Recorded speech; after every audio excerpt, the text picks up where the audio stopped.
心经意，我念着我，人讲地行，心心难行。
đại sự có gì ai đều phải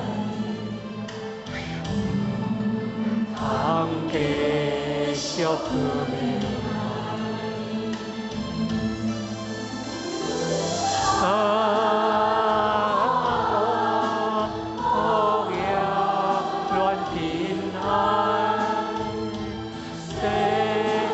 subscribe cho kênh Ghiền Mì Gõ để không bỏ lỡ những video